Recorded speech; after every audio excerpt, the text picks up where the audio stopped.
xisbiga mucaaradka ah ee wadaniga waxa uu sheegay in uu dib u dhigay shirweynihii xisbigaasi muddo 6 bilood ah sida uu faafahinta warkan inoogu eegay wariyahayaga Xamse Dabare.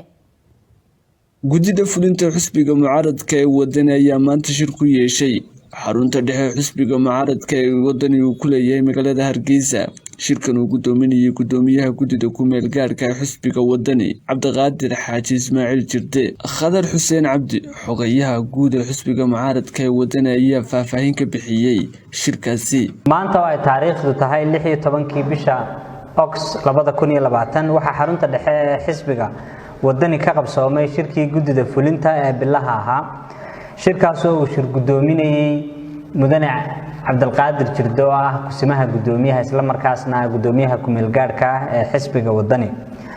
shirka fulinta xisbiga waxa laga dhageystay warbixino ku saabsan shirarkii wada tashiga ahaa ee ay lahaayeen komishanka doorashooyinka qaranka iyo xisbiga wadani, warbixino ku saabsan dhismaha xogayaasha xisbiga iyo dhismaha gobolada, iyo warbixin la xiriidha aafadii ka dhacday degmada Salaxley iyo degmada Laasgeel magaalada Dacarburg.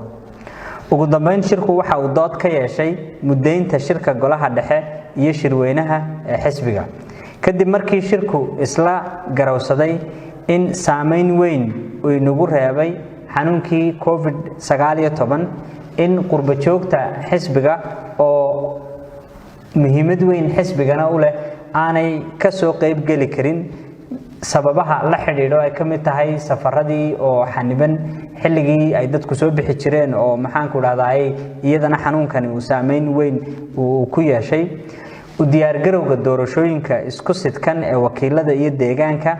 markii uu tixgeliyay shirku qodobka 16aad ee xeerka xisbiga farqadiisa 5aad oo dhigaysa haddii la sugo oo la xaqiijiyay inaan shirweynuhu ku qabsoomi karin xilligii xeerku waajibiyay, gudida fulintu waxay 4 maalmood ka hor xilligaas soo jeedinayaan in dib loo dhigo shirweynaha muddo aan ka badnayn sanad oo ka bilaabmaysa maalinta uu xeerku waajibiyay in shirweynuhu qabsoomo. sidaas awgeed waxa shirka gudida fulintu u codeeyay shirka golaha dhexe iyo shirweynaha xisbiga wadani in dib loo dhigo muddo ku siman 6 bilood laguna qabto labada shirba muddada 6 bilood gudahooda.